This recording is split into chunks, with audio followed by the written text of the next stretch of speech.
그들의 장막에는 기쁜 소리, 구원의 소리가 있으며 여호와의 오른손이 권능을 베푸시며 여호와의 오른손이 높이 들렸으며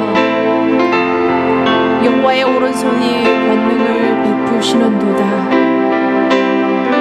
내가 죽지 않고 살아서 여호와께서 하시는 일을 선포하리로다 말씀하셨습니다. 여호와는 우리의 능력이시오 찬송이시오 구원 있음을 우리 다같이 한마음으로 선포하십시다. 오늘도 우리들을 통해 하나님께서 일하고 계심을 우리의 입술을 열어서 만방에 증거하십시다. 우리 다같이 기도하시겠습니다. 할렐루야. 하나님 이 시간 함께하여 주시옵소서. 안식일날 주님 앞에 엎드려 하나님을 경배하는 주의 자녀들의 기도의 소리를 듣고 하나님 응답하시옵소서. 하나님의 이름을 하나님의 능력의 이름을 선포합니다. 찬양과 구원의 이름을 선포합니다. 하나님의 행하신 일을 이 땅에 선포합니다. 이 시간 기도하는 주의 모든 자녀들에게 하나님의 오른손을 얹어주셔서 주의 권능을 베풀어 주시옵소서. 하나님의 권능의 오른손이 높이 들려있음에 믿음의 눈을 들어 바라보게 하여 주시옵소서. 하나님이 친히 우리들을 만져주시어서 공고한 우리의 영혼과 육신들을 치유하여 주시옵소서. 하나님 회복의 역사가 일어나게 하여 주옵시기를 원합니다.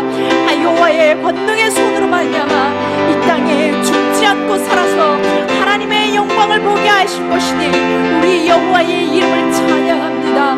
아버지 오늘도 만인의 입술을 통하여서 우리 하나님만 높임을 받아 주시옵시고 하나님의 영광으로 이 시간 충만하게 채워주시옵소서. 누가복음 21장 34절 말씀입니다. 너희는 스스로 조심하라. 그렇지 않으면 방탕함과 술취함과 생활의 염려로 마음이 둔하여지고 뜻밖의 그날이 덫과 같이 너에게 임하리라. 이날은 온 지구상에 거하는 모든 사람에게 임하리라. 이러므로 너희는 장차 올 이 모든 일을 능히 피하고 인자 앞에 서도록 항상 기도하며 깨어있으라 하시니라 말씀하셨습니다. 이 고난 기간에 주님은 방탕함, 술취함, 생활의 염려로 인하여 영적 어둠 이 모든 일을 능히 피하라고 말씀하고 계십니다. 혹시 우리가 이 고난의 시기에 영적으로 게으르고 당황하고 있지는 않았는지, 세상의 귀를 기울이며 술 취함에 있지는 않았는지, 세상의 염려로 마음이 세상으로 달려가고 있지는 않았는지 돌아보는 시간이 되시기를 간절히 원합니다. 하나님 앞에서 겸손히 우리 자신의 삶과 생각들을 돌아보시면서 십자가 앞에 우리의 연약한 모습들을 또 내려놓으십시다. 주님 오시는 그날까지 주님 앞에 설 수 있도록 항상 기도하며 깨어있는 자가 되게 해달라고 성령님의 도우심을 구하며 간절한 마음으로 우리 기도드리시겠습니다. 아버지요, 영적으로 깨어있으라고 이 고난의 시간을 주셨음에도 불구하고 우리는 세상에서 방황하며 술취함에 빠져 있었습니다. 주님의 얼굴을 뵙기까지 항상 기도하는 자로 살라고 이 환난의 시간을 주셨음에도 불구하고 우리는 생활의 염려로 마음을 세상에 빼앗기고 말았습니다. 아버지여, 이 모든 죄악들을 용서하여 주시옵소서. 아버지여, 이 모든 죄악들을 다시금 십자가 앞에 내려놓습니다. 주님의 십자가 보혈로 정결하게 하여 주시옵소서. 우리의 산 소망이 되신 주님을 바라보니 주여 깨어 기도하는 자가 되게 하여 주시옵시고 오늘도 쉬지 않고 주님을 의지하게 하여 주옵시고 주님을 바라보게 하여 주시옵소서. 오늘 들려주실 하나님의 말씀을 사모하시면서 기도하시겠습니다. 사도 요한의 눈을 열어보게 하신 것처럼 오늘 말씀을 듣는 저희들도 영광의 주님을 보게 하여 주시옵소서. 말씀을 듣게 하여 주시옵소서. 이 땅에 사는 동안 이기는 자로 살 수 있도록 성령님의 임재로 충만하게 채워 주시옵소서. 말씀을 듣고 순종할 수 있도록 아버지 우리의 모든 견고한 진들이 무너지게 하여 주옵시기를 간절히 바랍고 소원합니다. 아버지 오늘 이 시대에 교회들에게 하시는 주님의 말씀을 듣게 하여 주시옵소서. 교회들이 다시 회복되어지기를 간절히 바랍고 소원합니다. 주의 자녀들이 살아나기를, 주님의 음성 듣기를 간절히 바랍고 소원합니다. 다시 한번 이 땅에 하나님의 말씀으로 충만하여 주시어서 이 땅에 하나님의 나라를, 하나님의 거룩하신 하나님의 나라를 이루어 주시옵소서. 우리 함께 예배드리는 모든 가정들 위해 하나님의 임재가 충만하게 채워지도록 서로 축복하면서 기도드리시겠습니다. 두세 사람이 모인 곳에 나도 그들 중에 있느니라 말씀하신 주님 감사드립니다. 찬양을 드립니다. 각 가정마다 주님이 함께 해주셔서 감사합니다. 하나님의 은총으로 저희 가정들을 보호하여 주심을 감사드립니다. 이 시간 저희들 위해 오직 하나님의 사랑으로만 충만하시옵소서. 저희들이 모인 가정들 위해 오직 하나님의 영광으로만 충만하여 주시옵소서. 우리들 각자 심령 가운데 하나님만이 주실 수 있는 참 평강으로, 참 능력으로, 은총으로 하나님이여 기름 부어 주시옵소서. 채워 주시옵소서. 오늘도 하나님이 주신 힘으로 하루를 살아갈 수 있도록 주의 은총이 저들 심령 가운데 부어 주시옵소서. 오늘도 일하실 하나님을 찬양합니다. 오늘도 주의 얼굴을 우리 심령 가운데 비추어 주심을 믿으며 이 모든 말씀 우리 주 예수 그리스도의 이름으로 간절히 기도드리옵나이다.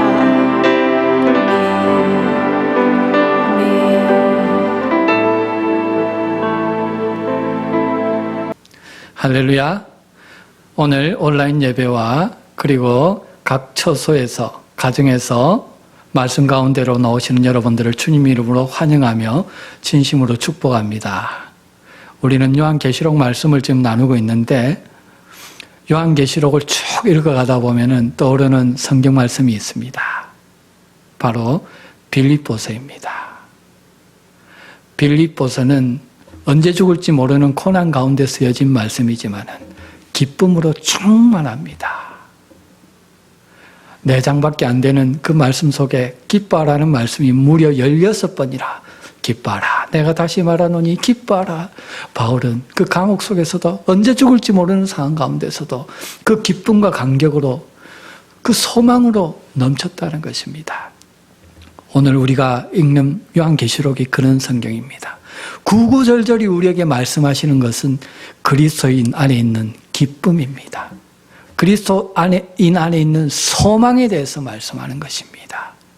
여러분, 오늘 이 땅을 살아갈 때 여러분들은 무엇을 보고 지금 달려가고 계십니까?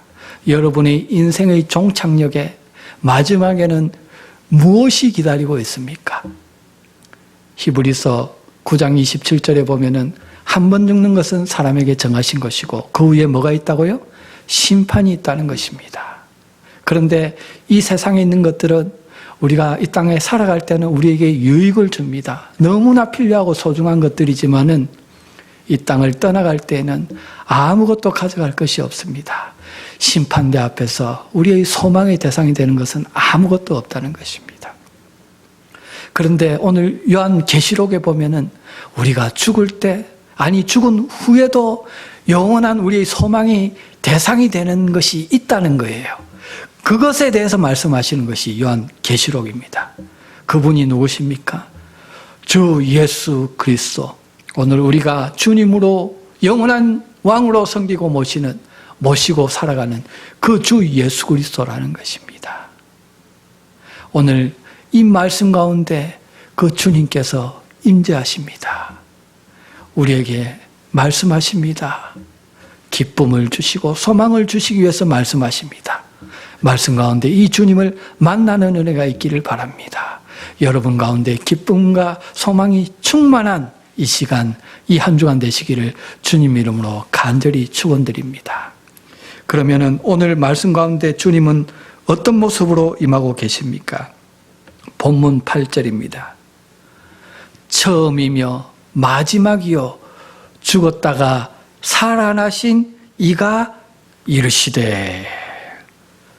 처음이라는 말은 처음이신 분이라는 뜻입니다. 다시 말해서 우리 생명을 처음 있게 하신 창조주 하나님이라는 것입니다. 오늘 예배 가운데 말씀 가운데 임하신 주님께서 나는 처음 된 자다 우리에게 말씀하십니다. 여러분, 이 말씀을 들을 때 우리에게는요 감동이 있어야 돼요. 우리 영혼에 감격이 있어야 됩니다. 시편 기자는 나를 창조하신 하나님, 이 하나님을 묵상할 때에 감격이 넘쳤습니다. 그것이 시편 139편에 나옵니다. 16절과 17절입니다.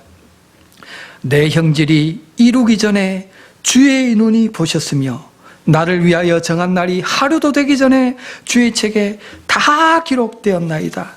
하나님이여, 주의 생각이 내게 어찌 그리 보배로우신지요, 그 수가 어찌 그리 많으신지요. 우리가 이 땅에 나기도 전에 우리를 생각하셨던 주님, 내가 하루도 살기 전에 나를 위해서 예배해 놓으신 선한 계획을 이미 다 가지고 계신 주님, 천지 만물을 지으셔서 우리가 이 땅에 살아갈 것들을 다 생각해 주시고 배려해 주시고 공급해 주시는 주님. 시편 기자가 그 주님을 묵상할 때, 그리고 살아갈 때 천지 만물을 바라볼 때 천지 만물에 배어 있는 그 주님의 생각과 배려를 바라볼 때에 감격하지 않을 수가 없었다는 것입니다. 그래서 시편 8편 같은 데 보면은 시편 기자가 어떻게 합니까? 감격 가운데 노래하잖아요. 여호와 우리 주여, 주의 이름이 온 땅에 어찌 그리 아름다운지요. 주의 베푸신 달과 별을 보오니 사람이 무엇이간데 주께서 저를 생각하시며 인자가 무엇이간데 저를 생각하시나이까, 보살펴 주시나이까. 내가 무엇인데 주께서, 창조주께서 나를 그렇게 생각하시고 돌봐주시고 배려해 주시는가. 나는 연약하고 죽을 죄인이고 주님께 드릴 게 아무것도 없는 자인데 그 사랑에, 그 은혜에 감격하지 않을 수가 없었다는 것입니다. 오늘 그 주님이 예배 가운데 오셨습니다. 나는 그 처음 된 자다. 너희 안에 생명으로 살고 있는 자다. 그 주님이 오늘 제 안에 생명으로 사십니다. 기쁨과 감격을 주십니다. 저희 찬송의 제목이 되십니다. 제가 그 주님을 지금 증거하고 있는 것입니다. 그런데 여러분, 그 주님의 사랑은요, 한 걸음 더 나가는 사랑입니다. 우리를 언제까지 돌봐주시느냐? 주님은 마지막이요, 마지막 되시는 이시라 말씀하십니다. 심판주라는 것입니다. 우리를 창조하신 창조이실 뿐만 아니라 십자가에서 우리 모든 죄를 구속해 주신 구속주이실 뿐만 아니라 우리가 육신을 벗고 주님의 심판대 앞에 섰을 때에 우리를 변호해 주시고, 이 자는 내가 피로 값주고 산 자다. 아무도 손대지 마라.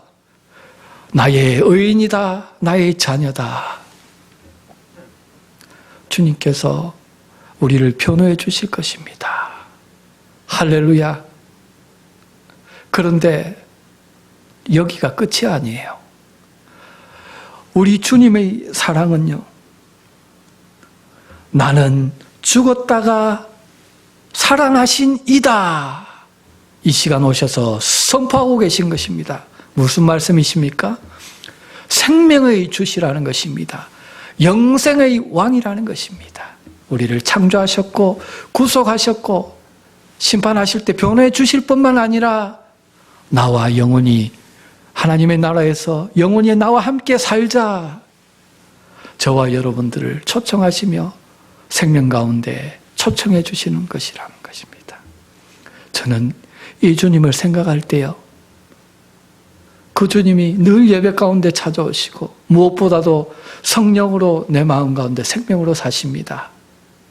믿을 수 없는 진리입니다. 제 이성으로는 생각할 수 없어요. 이해할 수 없어요. 제 육신의 눈으로 볼 수가 없습니다. 그런데요, 여러분, 주님의 말씀은 진리잖아요. 믿지 않을 수 없는 거예요. 진리이기 때문에. 말씀이 그래 우리에게 증거하고 계시지 않습니까? 그래서 저는 감격합니다. 그것을 믿습니다. 믿음으로 받습니다. 이 시간에도 처음이요, 마지막이요, 생명의 왕으로 임재하신 주님, 내 안에 생명으로 사신 주님, 그 주님을 묵상하고 생각할 때 감격하고 할렐루야 찬송하며 오늘도 그 주님을 증거하고 있다는 것입니다. 이 주님을 만나고 보고 듣는 은혜가 있기를 주님 이름으로 간절히 축복드립니다. 그래서 오늘 본문 11절에 뭐라고 말씀하십니까?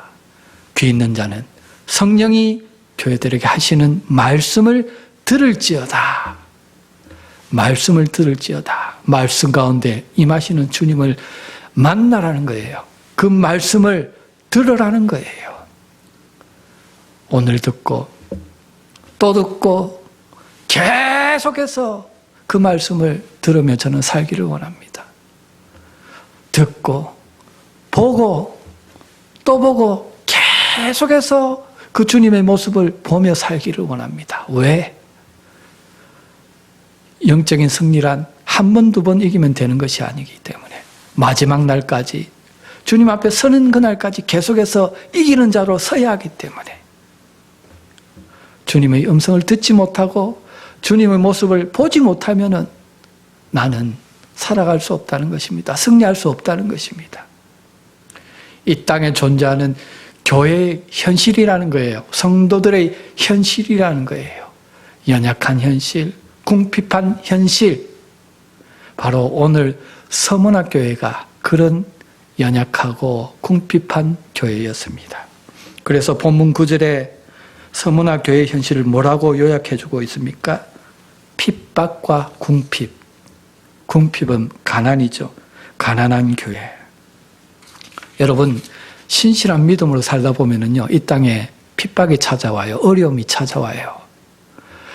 신실한 믿음으로 살지 아니하면 어려움이 안 찾아와요. 그런데 정말 신실한 믿음으로 여러분 산다면은 여러분 힘드실 것입니다. 힘드시죠? 그런데 계속적으로 이 어려움이요, 계속되다 보면은 가난해지는 거예요. 서문학교회가 당시 그랬다는 겁니다. 그러면 서문학교회가 어떻게 가난해졌는가? 그 배경을 함께 한번 살펴보십시다. 당시 서문학교회는 서문화라는 도시에 속해 있었는데 에베소라는 도시에서 에게해를 따라서 해안으로 한 40마일 드라이브해서 올라가 보면은 아름다운 해안의 도시 서문화가 나타납니다. 아시아의 꽃이라고 불릴 정도로 아름다운 도시입니다. 여기에서 일리아드와 오디세이를 쓴 호머가 태어났습니다. 그래서 학문과 문화의 중심지였습니다. 하지만은 우상이 가득한 도시였습니다. 지난번에 살펴보았던 에베소 지역에서는 아데미 여신을 섬기며 음탕한 그런 문화를 즐겼는데 여기에서는 디오니소스라는 신을 섬기면서 음탕한 문화를 즐겼던 도시였습니다. 그랬기 때문에 그 음탕한 문화를 섬기지 아니하고 그리고 황제 숭배를 하지 않았던 기독교인들에게 박해가 심하게 가해졌던 도시이기도 합니다. 이와 같이 우상 숭배나 황제 숭배를 하지 않음으로써 핍박당하는 것은 요한계시록 2장 3장에 나오는 모든 교회에 공통된 그런 고난의 상황이었다는 것입니다. 그래서 서문화 지역에 속했던 이 서문화 교회에서도 핍박이 많았습니다. 사랑하는 여러분, 우리가 신앙생활을 하다 보면은요, 때로는 하나님께서 은혜를 부어주실 때가 있습니다. 평탄하게 해주실 때가 있습니다. 경제적으로 넉넉해지고 모든 것이 잘 풀릴 때가 있습니다. 그때는 주님께서 천국 그 보물창고에 많이 쌓아나라고 복음을 위해서 열심히 살라고 우리에게 주신 복음의 기회인 줄 믿으시고 여러분 세상 낙을 즐기는 데 사용하지 마시고 복음을 위해서 사용하시는 저와 여러분 되시기를 바랍니다. 그런데 때로는요 정말 어렵고 힘든 때가 있습니다. 할 수 있는 게 아무것도 없어요. 뭔가 봉사하고 충성하고 싶은데 내 자신이 서 있기조차도 힘들 때가 있습니다. 시련의 때인 것입니다. 오늘 코비드-19도 비슷한 상황이 아닙니까? 서문학교의 상황이 그랬다는 것입니다. 예수 믿고 잘 살아보려고 했는데 환난이 찾아오고 핍박이 찾아오고 삶이 점점 궁핍해지고 가난해졌다는 것입니다. 언제 죽을지 모르는 상황까지 몰리게 되는 것입니다. 이런 상황 가운데서 지난번에 에베소 교회는 어떻게 반응했습니까? 교회가 완전히 이중적인 삶으로 변해버렸습니다. 그래서 주님께서 결국은 촛대를 옮기시잖아요. 지금은 폐허밖에 남지 않았습니다. 그런데 이 서머나 교회는 달랐습니다. 가난한 교회였지만은 믿음으로 신실하게 살려는 주님 뜻대로 살려는 그런 신실한 믿음이 있었다는 것입니다. 그래서 이 신실한 믿음을 가진 교회에 주님이 찾아오셔서 말씀해 주십니다. 뭐라고 말씀해 주십니까? 내가 내 환난과 궁핍을 다 안다. 그런데 실상은 내가 부유한 자다. 이렇게 말씀하십니다. 내가 안다 그러십니다. 여러분, 우리가 힘들 때 주님 앞에 나와서 기도합니다. 그런데 그러면서 주님께서 응답을 주시는데 가장 많이 주시는 응답이 뭐냐? 내가 다 안다는 겁니다. 제 경험으로 봐도 똑같습니다. 주님이 응답은 내가 다 안다. 이렇게 응답해 주십니다. 그런데요, 내 현실을 다 안다. 내 환난도 안다. 가난도 다 안다. 그러시면서 그 가난한 현실을 그대로 두시는 거예요. 이런 주님을 바라보며 옛날에는 좀 답답할 때가 있었습니다. 다시스로 반항하면서 떠났던, 도망갔던 요나와 같이 반항심이 생길 때도 있었습니다.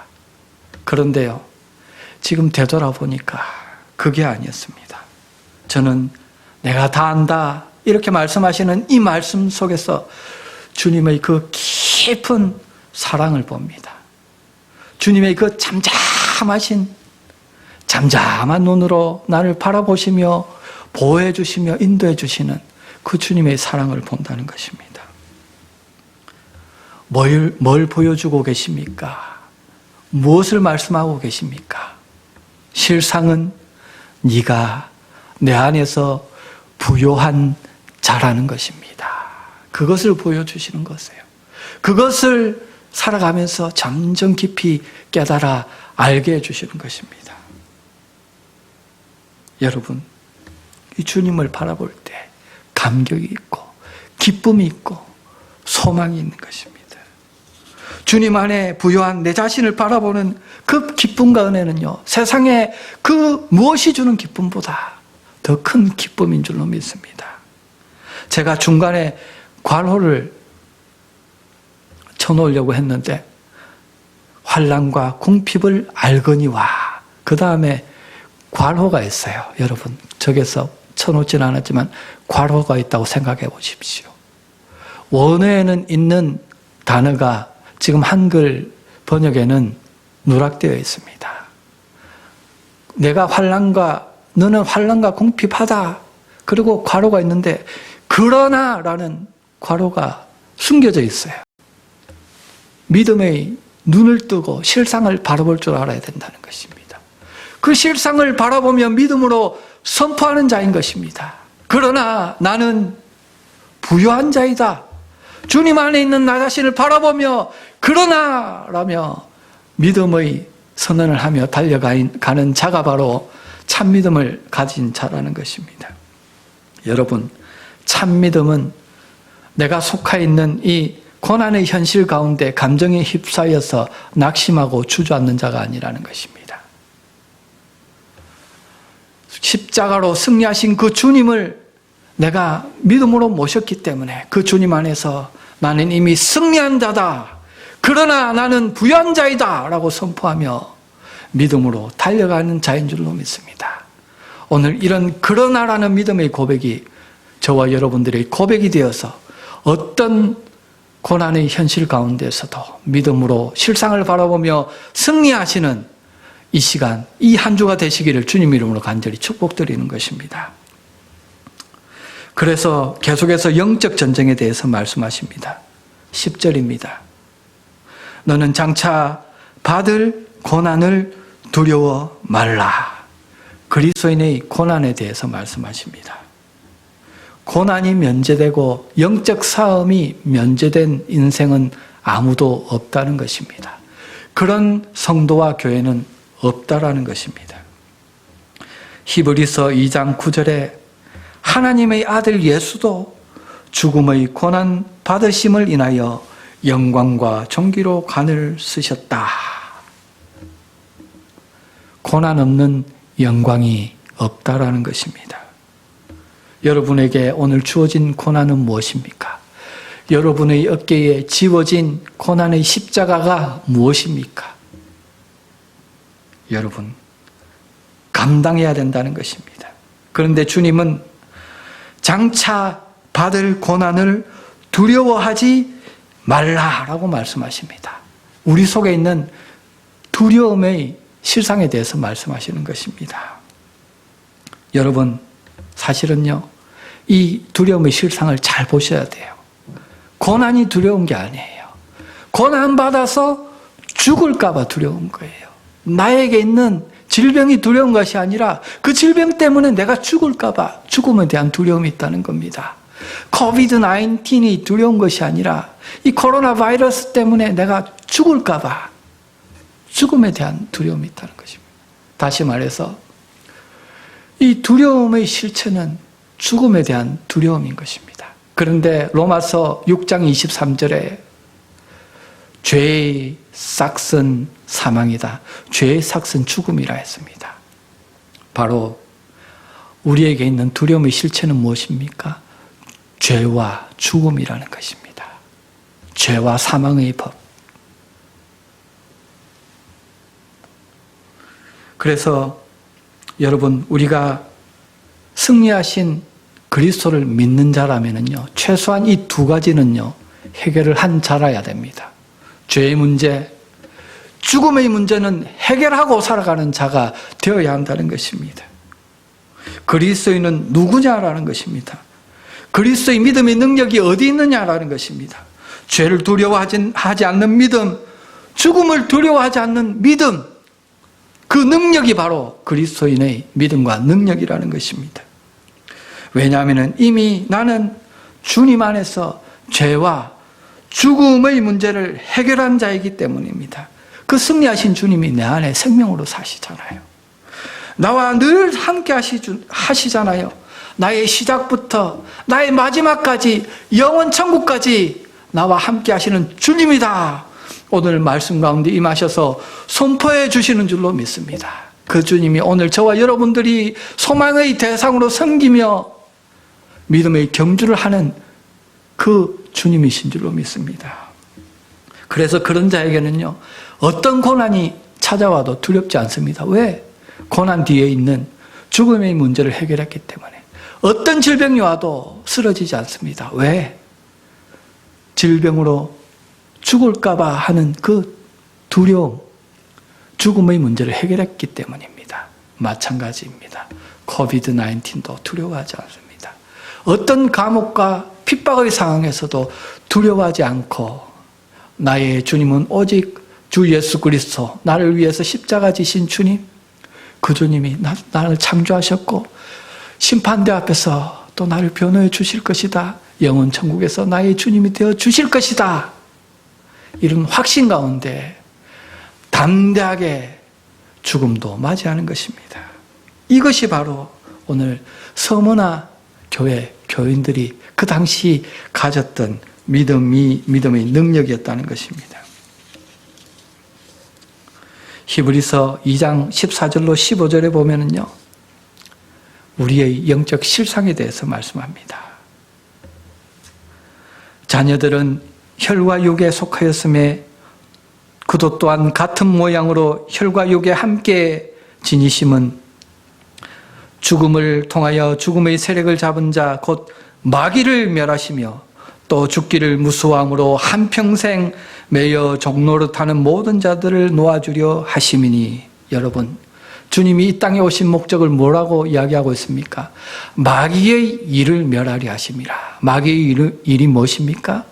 죽음, 그러니까 죄와 사망의 권세로 죽기를 두려워하는 자들을 종으로 삼아서 일평생 예수도 믿지 못하게 하고 죽을까 봐 돈에 매여서 세상에 매여서 살아가게 한다는 것입니다. 그리고 죽음의 문턱 앞에서, 심판대 문턱 앞에서 심판주이신 주님을 만났을 때 어떻게 되겠어요? 그렇게 영원 지옥에서 끌어다가 자기 종으로 영원히 함께 살려고 마귀가 오늘도 모든 세상에 있는 사람들의 마음을 혼미케 하여서 예수 그리스도의 영광의 강체가 그 마음에 비치지 못하게 한다고 고린도후서 4장 4절에서 우리에게 말씀하고 있지 않습니까? 여러분, 주님께서 오늘 임하시는 이유가 무엇입니까? 교회 가운데서도 그렇게 죄와 사망 가운데 죽음을 두려워하며 마귀의 종로를 타며 살아가는 자들이 있다는 것입니다. 세상에 매여 살아가는 자들이 있다는 것입니다. 그 죽음의 권세에서 해방해 주기 위해서 오늘 생명으로 저와 여러분 가운데 임재해 주시기 위해서 이렇게 말씀하시는 것입니다. 나는 너의 처음이다. 너를 구속했다. 너의 마지막이다. 영원 천국에서 너를 다스릴 주님이다. 나를 구주로 믿을 것인가? 여전히 세상을 즐기면서 마귀를 구주로 섬기며 살 것인가? 결단하라는 것입니다. 믿음은 결단이 포함되어 있는 것입니다. 여러분, 그래서 이 믿음으로 살려는 자에게 주님께서 말씀하시는 겁니다. 네가 지금 고난의 현실 가운데 있지? 그러나 그 환난과 고난이 오래 가지 않을 거야. 그 말씀이 바로 10절 말씀입니다. 너는 장차 받을 고난을 두려워하지 말라. 볼지어다 마귀가 장차 너희 가운데 몇 사람을 옥에 던져 시험을 받게 하리니. 죽음으로 두렵게 하겠다는 거죠. 하지만 너희가 10일 동안 환난을 받을 것이다 말씀하는 것입니다. 여기서 여러분 10일이라는 숫자는요, 10손가락으로 셀 수 있는 그런 짧은 기간을 말합니다. 또한 이 10손가락으로 10손가락에 다 채워지는 완성되는 숫자를 말합니다. 우리가 연단과 고난을 통해서 우리 믿음이 완성되어서 그 완성되는 그 끝날에는 뭐가 기다리고 있습니까? 생명의 면류관, 우리 구원의 완성입니다. 그래서 이 10일이라는 거는요, 믿음을 가지고 그 경주 끝에 계신 주님을 바라보는 자에게는요, 손꼽아 기다리는, 사모하는 그 구원의 완성의 날, 소망의 날이라는 것입니다. 믿음이 없는 자, 그러나라는 믿음의 선언이 없는 자에게는 늘 이 10일이라는 기간이요, 고난의 때이고 죽고 싶은 때이고 늘 낭망하고 주저앉아서 살아가는 때일지 몰라도 믿음을 가지고 끝까지 복음과 하나님 나를 위해서 경주하는 자에게는요, 손꼽아 기다리는 날, 그 꼬린 지점에서 나의 인생의 마지막에서 주님께서 생명의 면류관, 승리의 면류관을 가지고 나를 기다리고 계시는 날, 주님을 만나는 날, 할렐루야. 오늘 저와 여러분들에게는 이 고난의 때, 연단의 때가 이런 주님의 재림을 바라보며 손꼽아 기다리는 소망의 기간이 되시기를 주님의 이름으로 간절히 축복드립니다. 여러분, 그래서 본문 10절에서 이 기간 동안 뭐라고 말씀하십니까? 내가 죽도록 충성하라 라고 말씀합니다.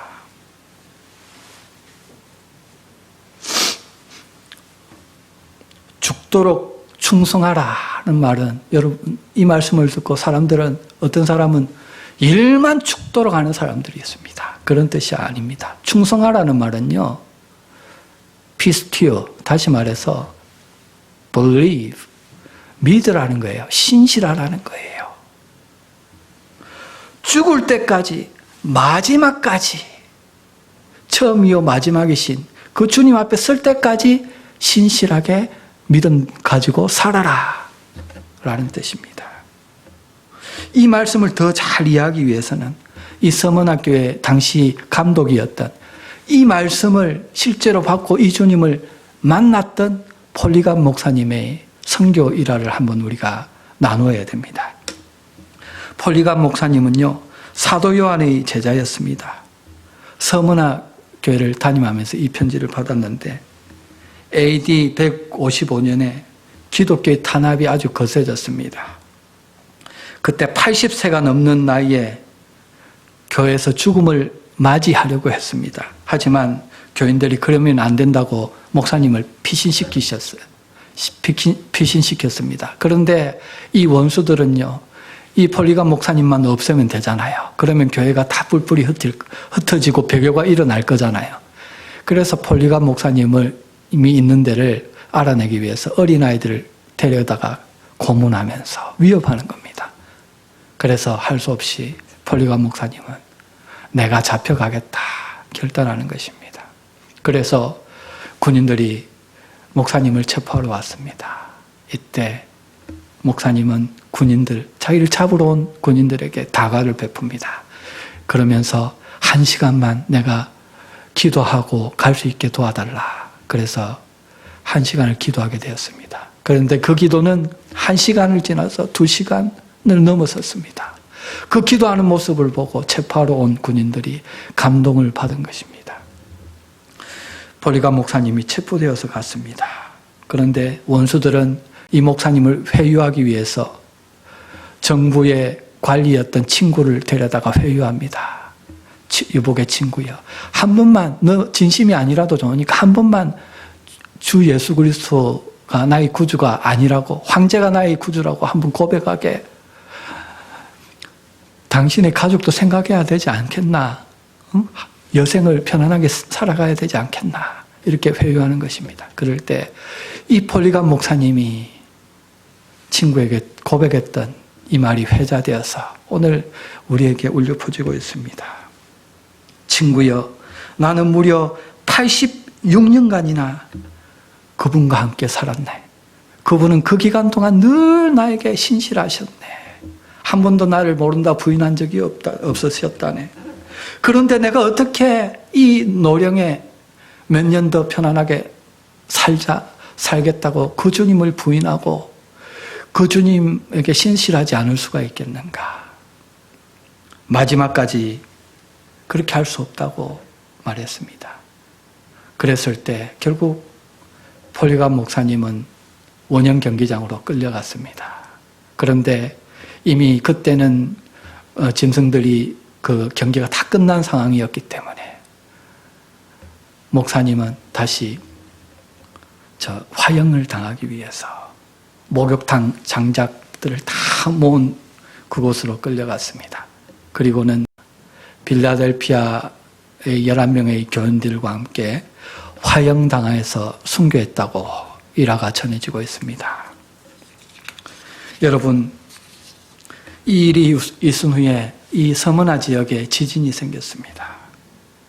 완전히 폐허가 되었습니다. 그런데 특이할 것은요, 이런 박해 속에서도 역사적으로 이 서머나 지역에서 기독교가 없어진 적은 단 한 번도 없었다라는 것입니다.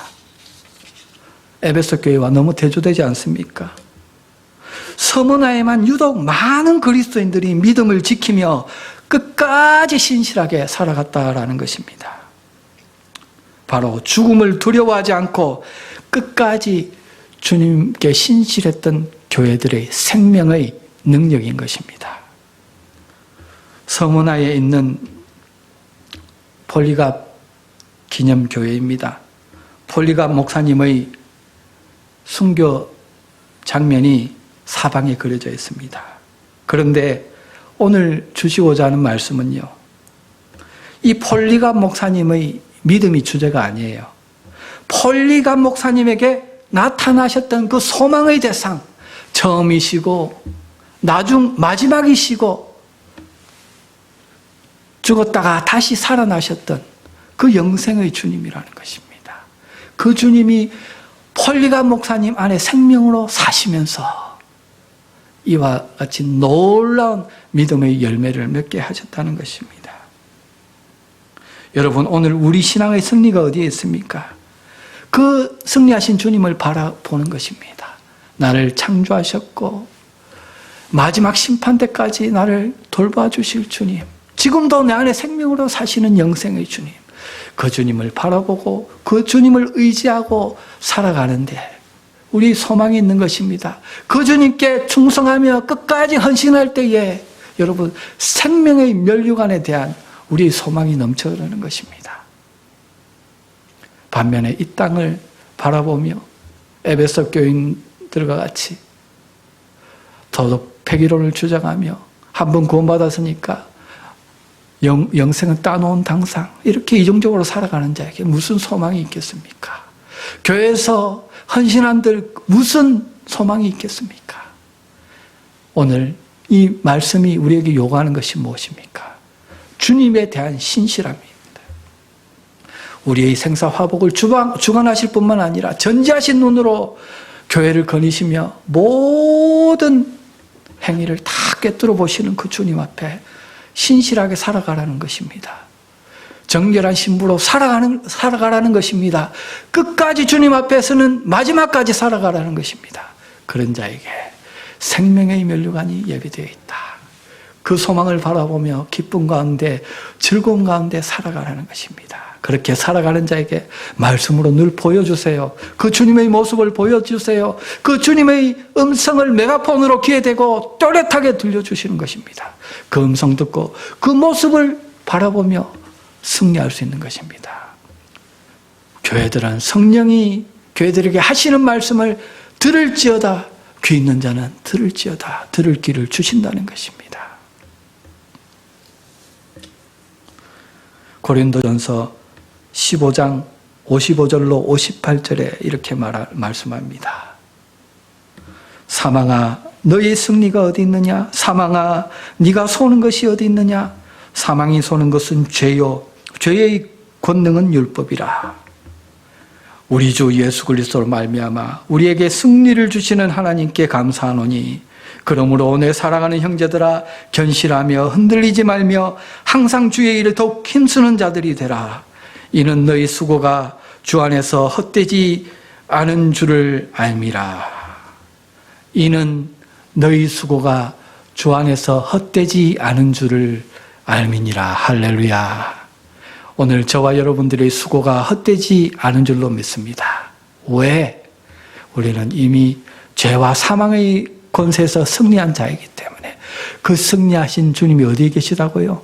저와 여러분 안에 생명의 주님으로 사시기 때문에 그 일을 시작하신 이가 그 일을 이루는 날까지 우리를 인도해 주실 줄로 믿으시기 바랍니다.